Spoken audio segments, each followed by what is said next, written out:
last but certainly not least, in this whole event is Ray Porch. I connected Kevin and Ray because it was like they were living in parallel universes. Ray grew up in Columbia Heights Projects in Boston. Ray thought that basketball was going to be his out, but there was always something or someone in the way of the success he really wanted. And sometimes that someone was himself.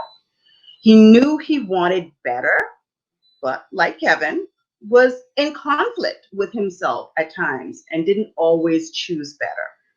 Ray is a student of humanity and freedom, a K through 12 educator that's committed to the co-construction of excellent learning environments, communities, and cultures, environments that support and facilitate freedom.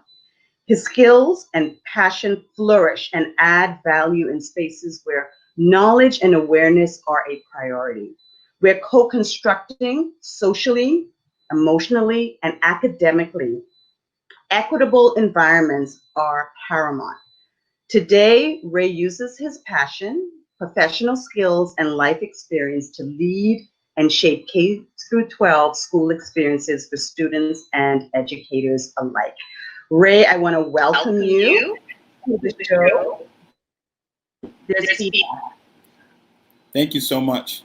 Okay. You have to mute when I'm talking. Mute your mic when I'm talking. Okay. So, Ray, you and I had a really enriching conversation about the educational system and how systemic racism is within the educational system and how it can really be harmful for our children, the Black children. And, you know, we talk about the opportunities for our Black children are usually attached to sports of some kind, right? It's usually like their way out. And you know this oh too well from your own experience.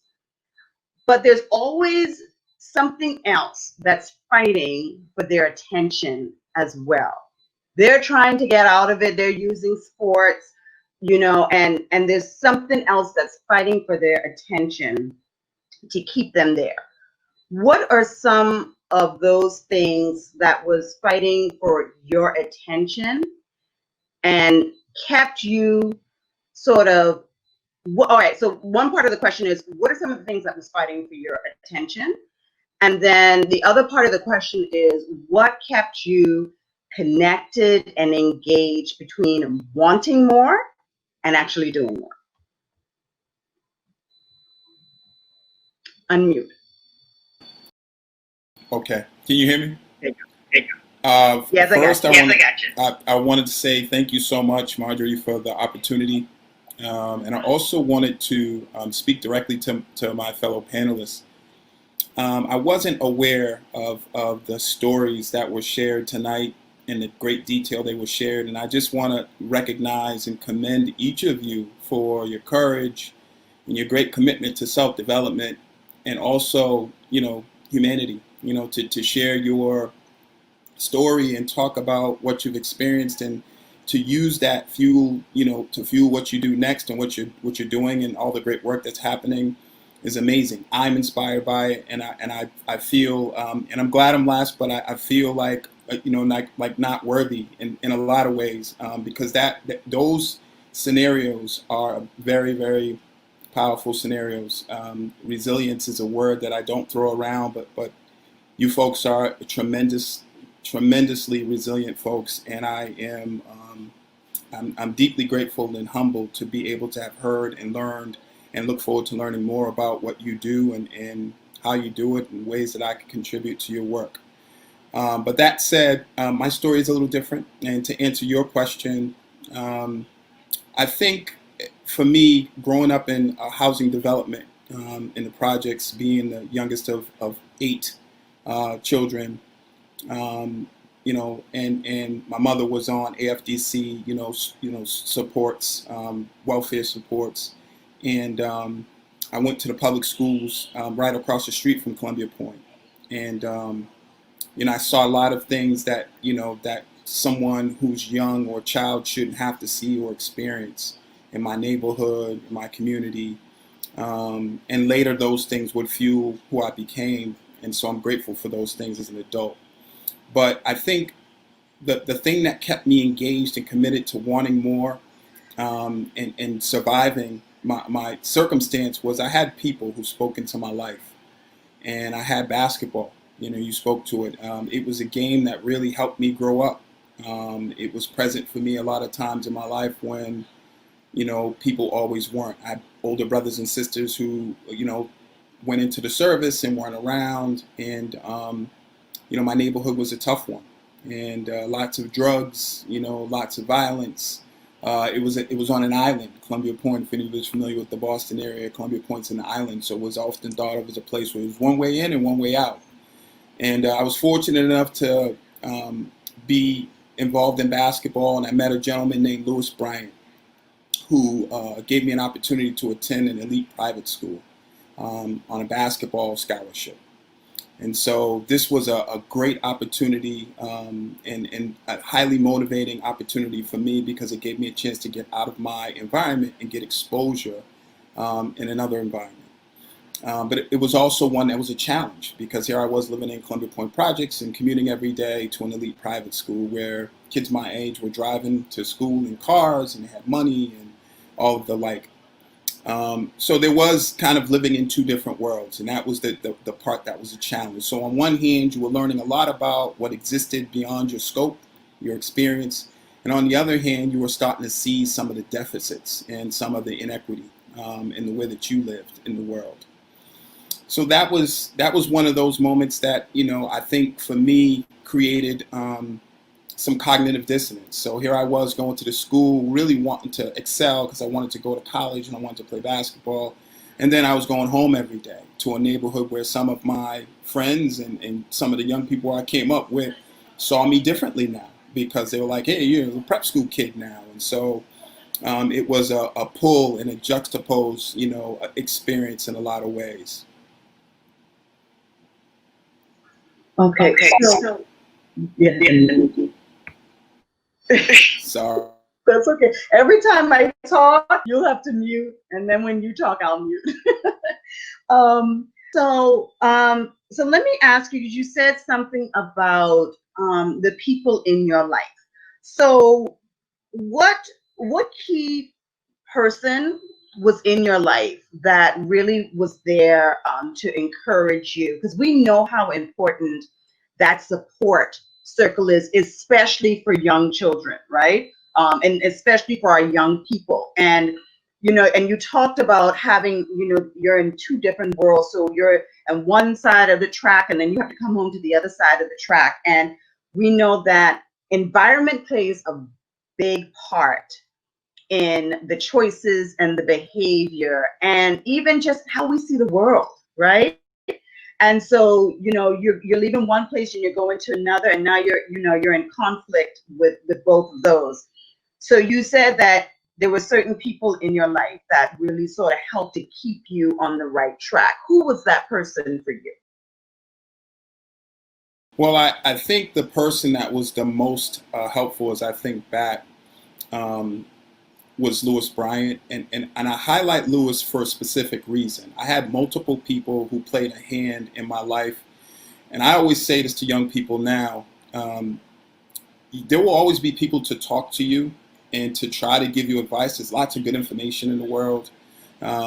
Your choice becomes the one of whether or not you want to take the time to listen. And so I was fortunate. I had lots of people who spoke to me. And I always say it was like candy, like the now or later candy, right? You get the candy now, and you know you reap the benefits of it later. But like for me, Lewis, I point at, you know, as being a specific person, because what I learned about my life and who I would become was a byproduct of getting that opportunity to go to Brown and Nichols. And while my, you know, my success there wasn't what I wanted it to be in terms of the social um, acceptance, and you know, I was dealing with the race dynamics and all those other pieces and the academic change, and that I was an honor roll student in public school and I went to a private school and I ended up on academic probation.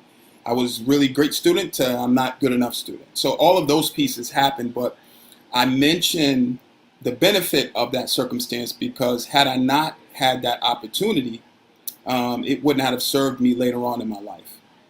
And so I would have never known there were places like Brown and Nichols. I would have never known there were environments like that. There were kids who were like me, whose socioeconomic circumstances were vastly different than mine. I was exposed to so many things that really benefited me later on in life.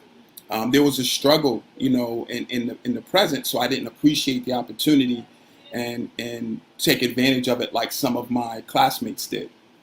Because I was battling this, being in the projects and then going to this private school, and my focus being on basketball, not so much on always academics. I didn't make good choices all the time. And so I share that because later in life, the losses in those situations and not achieving in those situations were things that I reflected on deeply. And had I never had the opportunity, I would have not had the opportunity to be able to reflect and learn. Because I don't think you lose in life, I think you learn in life. And I would have never had that experience without that opportunity that Lewis provided for me. And that you said that that you don't lose in life, you learn in life. That's a quote. Somebody needs to type that in the chat. Most definitely. I had another question, but there was so much going on as you were talking in my head. Let me ask you about a defining moment for you that you decided, right? So you can be in conflict with, knowing you want more, but actually doing what you need to do to have more. What was that defining moment for you? What was that Phoenix? So I thought a lot about this, and so I went to Division II school called American International College in Springfield, on basketball scholarship. And my freshman year, my mom was diagnosed with cancer. The first bout, she ended up battling cancer multiple times, and I ended up transferring home. And so when I got home, I recognized how much things had changed, but how much I had changed. And it was a rough time, with my family because, my older sisters, and my older sister had moved to Maine, and my older brothers were away from the house. And so there I was, kind of trying to figure things out and feeling a little depressed, feeling a little down about having to come home, and things haven't changed so much. I just felt, like I kind of an outsider, and trying to find my way again. And it was like starting all over again. And so for me, as I thought about, where I was and all I had gone through, in my life at that point, there was this pull to do different. And so I went to UMass Boston, and I took school a lot more seriously. And, I played basketball there, and really grew a lot, as a young man, because I started to think about life beyond the game of basketball. And I could then learn more and appreciate those experiences with a lot more value. When I was chasing basketball and being all about basketball, then, it kind of limited my scope and my vision about who I wanted to be as a man. This played a big part in who I became later on, in terms of like getting into education, and being a college coach. And I thought about all those young men that, like Lewis Bryant and others who played a part in my life, that the things that I learned from them were bigger than basketball. Basketball was a game that I would play for a short period of time, no matter what level I got to. Even if I went to the NBA, my time there would be fleeting. It would be immensely shorter than the time that I am a man and the time that I'm, a student or a son or a friend or a husband. And so I started to understand those things because of the adversity in my life. And I started to be able to appreciate all the things that I had gone through, and started to apply some of those learnings in my life. And so when I started coaching, it wasn't about basketball. It's a game. I have great love for the game, and it showed me the world. I got to travel to other parts of the world, China, Germany, other places, playing the game and coaching the game. But what I learned the most was that basketball helped me grow as a person. I learned life. And so my goal as a coach and as an educator was to teach life through the vehicle that benefited me so much, and that was the game. And so with all the junior college players and high school players that I've coached, on the international side that I've coached, and I always try to focus on one essential question with players as I come in contact with them and young people, and that question is, who are you? It's a continuum. When you ask that question, there is no one easy answer. And so that became my great passion, and it still is to this day, to kind of learn from and build with, all that I come in contact with. And it serves me as a husband of 23 years come September 13th, and I've got a 21-year-old daughter. And so it's been a great benefit to me. So you answered my next question about, because I was going to ask you about, when I asked everyone about one word that would describe your experience and your story, you said essential. And so you sort of explained why this experience you had was essential in becoming the man that you are today. And so I want to talk briefly about the work you're now doing, right? Because of this, I guess you're a coach, but you are also an educator, and you're going into the educational system differently than most teachers are. You have a goal in mind, and I want you to share a little bit about how all of that you went through, how that plays into who you are as an educator. Absolutely. Great question. Thank you. So right now I'm in school leadership in a public school in Boston, a K-8 school in Boston called the Joseph Lee School. And I'm fortunate enough to work with two really great school leaders as well, alongside two other great school leaders as well. And my work is primarily focused on assuring that in public schools we have what's called a perceived achievement gap. And essentially what that amounts to is Black and brown students across the country in public school structures don't achieve at the same rate academically as our white counterparts. And so I'm also a doctoral candidate, and so some of my research is predicated in this idea of school constructs and school bills and school design. And my focus at present in the work that I do is to assure that our educators understand that our young people that dominate to the percentage of about 80% Black and Latino in our school district can't always see themselves in the 75+% of white female educators that are in front of them, and that has an impact. Engagement, in my mind, is the sole foundation for all learning. And so if a person is engaged, emotionally engaged, with curiosity or some level of emotional feeling and connection, then the opportunity for creating fertile ground for learning and exchanging ideas and for risk taking is going to be foundationally greater. And I don't think that the education construct that we all came through in colleges and universities across this country and high schools always acknowledge that. I talk a lot with our leadership team about the difference between adaptive work and technical work. Technical work is like schedules and curriculum, instructional practices, lesson plans, these kinds of things. And it's not to say those things are not important, because they're essential. But without engagement, those things fall upon deaf ears. There's a saying that we use in education. Students don't care what you know until they know that you care. And so my work is really focused on assuring that our educators understand the ways in which they create engagement, the ways in which they affect students' experiences holistically, and how that impacts the learning opportunity and the instructional practice at the school level. And it's also working with leadership, because oftentimes we have school leaders in our district who are also, not appropriately in terms of the diversity element. They don't look like our students as well. And it's important for our young people to see themselves in all the experiences, which is why tonight has been powerful. We've got authors, not just people who survive circumstances, but we've got authors, we've got business owners, And right now, as many of my colleagues have talked about, around our society, we're seeing this shift, this paradigm shift happening.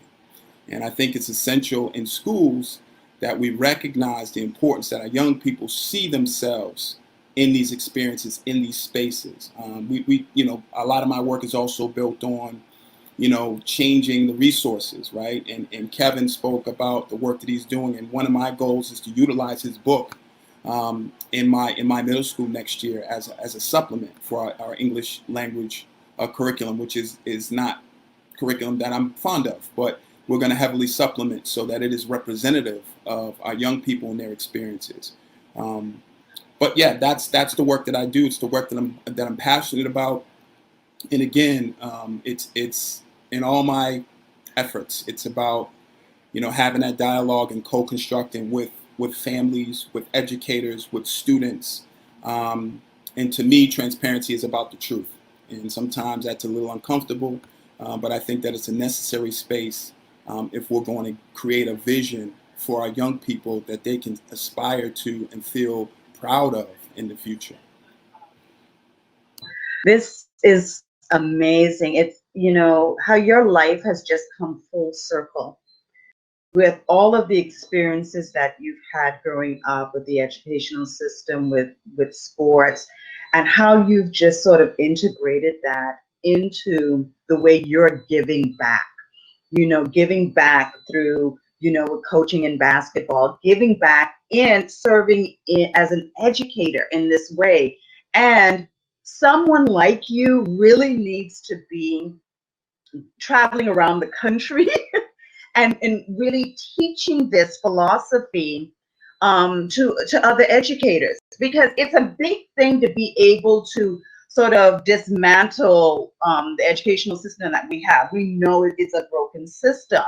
But I think if we could get to the teachers themselves and the leadership within the schools, even there, and try to get some of this philosophy in there, it could make a difference. We could start somewhere. And I would like to have you join a conversation. I host an event called Story Time and Wine, and we've been talking about stories about being Black in America, racial reconciliation, different things like that. And we're going to be talking about the educational system and how it is very unbalanced, and some of the things that we can do when we look at systemic racism. Where are the areas that we can focus on to make a difference and start to make changes? Education is one of those areas. So I would definitely like to have you on to sort of be a part of leading that conversation as well.